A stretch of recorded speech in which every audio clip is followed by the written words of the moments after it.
Oiê, tudo bem? Hoje eu vou responder uma pergunta que me fazem até com uma certa frequência. Às vezes pai ou mãe me pergunta quando é o tempo certo de eu falar de sexo com meus filhos. E é importante que os pais realmente tenham essa preocupação, porque é uma informação que penso eu deve vir de casa, deve vir do papai e da mamãe. Então resolvi dar umas dicas de quando, especialmente, e como falar de sexo às crianças. A primeira dica é o seguinte: respeite o time da criança. O que é o time da criança? É o tempo dela. Todos nós, seres humanos, temos um processo de maturação diferente uns dos outros. E nossos filhos também. Você pode ter 10 filhos, cada um vai amadurecer num tempo diferente do outro. E qual que é esse time, então? Que eu tenho esse tempo que eu tenho que respeitar. É o time que a criança vai me mostrar, ela mesma vai me dar, é quando ela fizer a pergunta. Quando a criança faz uma pergunta sobre sexo ou sobre qualquer outro assunto, é porque ela está preparada para receber aquela informação. Agora, se ela fizer uma pergunta, eu preciso responder somente aquela pergunta. Tem papais e mamães que às vezes ficam assim ansiosos, querem que o filho tenha a informação logo e acaba exagerando e acabam passando informações que as crianças ainda não estão preparadas para isso. Então a dica: responda somente o que ela perguntar. E quando perguntar, responda. Não vá além. Para esses papais e mamães apressadinhos, eu digo uma coisa: não apresse o rio. Não é saudável. Se a criança recebe muitas informações para as quais ela não está preparada ainda, ela não tem dentro dela recurso suficiente para entender, para organizar aquilo e pode trazer algum problema, pode trazer algum desequilíbrio aí.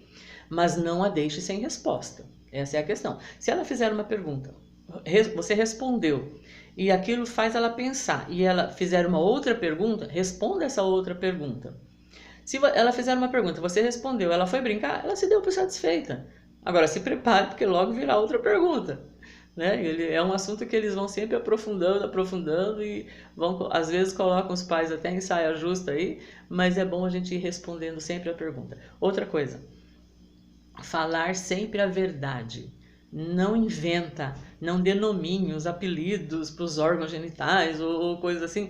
Por quê? Isso é perigoso, porque mais tarde ela vai ter contato com a verdade e ela vai achar que o papai e a mamãe mentiu. Aí ela não vai acreditar mais, ela vai entender que aquele é o nome que você não deu, que você fantasiou, e talvez você, pai e a mãe, fique desacreditado. E isso não é legal. Pensa numa coisa, pai e mãe. A, a época do pé de couve, da cegonha já acabou, isso não cola mais. Não adianta, as crianças de hoje não vão aceitar mais esse tipo de analogia, tá? Essa conversa também, ela precisa ser normal. Não pode ser uma conversa assim: olha, fechem portas, janelas, fechem as cortinas, apaga a luz e vamos falar sobre sexo. Não, não tem que ser assim, não. Tem que ser uma coisa normal, na mesa, no carro, no quarto da criança, no jardim, aonde a conversa surgir, a pergunta surgir, vocês têm que estar falando. Agora, tem algumas coisas que às vezes acontecem em casa que podem apressar isso, sabe, antes do tempo, que não é legal também. Há tempo para tudo, né? Às vezes um filho mais velho que assiste uns filmes ou novelas ou coisas assim que começa, a criança tá vendo e dependendo da cena, da censura e dependendo da idade da criança, é bom proteger um pouquinho a criança dessas informações cedo demais que podem trazer prejuízo para ela mais tarde. Outra coisa: você respondeu a pergunta, se prepara porque amanhã ou semana que vem ou mês que vem virá outra pergunta e o assunto vai sendo aprofundado e tal. Então, por isso é importante demais que o diálogo ele seja mantido, aberto. A criança tem que saber que a qualquer momento pode chegar no pai ou na mãe e vai fazer a pergunta e a pergunta virá. E a resposta virá, desculpa. Agora, quem deve falar? É o pai ou é a mãe? Às vezes os casais também entram em choque com isso. Alguns acreditam que o papai fala para o menino e a mamãe fala para a menina. Eu não vejo necessariamente assim.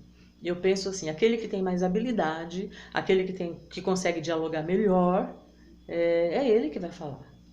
É muito legal assim, se o papai falar para o menino, talvez ele possa contar coisas da experiência dele, como foi o processo de maturação dele e tal, vai enriquecer. Mas de repente a mamãe tem mais facilidade para isso, ou o papai tem mais facilidade para isso, então eu acho que isso não importa muito. Alguns eu sei que alguns não vão gostar do que eu estou falando, mas é assim que eu vejo.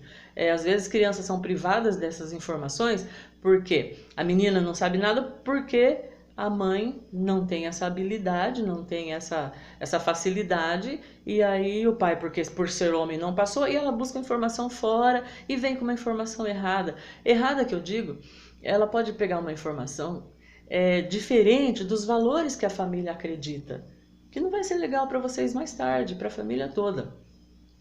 Então, a outra coisa, tem livros. Se a família tem dificuldade, o pai ou a mãe tem dificuldade com esse assunto, tem livros maravilhosos, assim, livros que explicam bem, que tem desenho, que tem uma fala legal e que, olha, em todas as livrarias você vai achar. Vai lá e vê uma que está de acordo com o que você gostaria e você vai achar um livro legal e poderá te ajudar bastante nessa tarefa aí. Tem um versículo em Deuteronômio, na Bíblia, em Deuteronômio 6, 7, que fala assim, ó, ensina o teu filho, assentado na tua casa, andando pelo caminho e levantando. Alguns interpretam errado isso, né? Acha que tem que ficar enchendo a cabeça da criança com ensinamento o tempo todo. Não é bem disso que esse versículo está falando. Ele está falando que você tem que aproveitar as oportunidades. Então, quando o teu filho vier com a pergunta, aproveite a oportunidade, passe uma informação legal para ele, que vai ser muito bom para você, vai ser muito bom para ele. Ele precisa receber primeiro de você, do papai e da mamãe, esse tipo de informação. Olha, espero que tenha ajudado. Se você quiser, pode compartilhar esse vídeo, mas se quiser entrar no canal, se inscrever e dar um joinha, vai me ajudar. E eu espero que Deus te abençoe muito nessa tarefa de educar, de criar os seus filhos, que a sua casa seja realmente um lar de bênçãos. Tchau, tchau.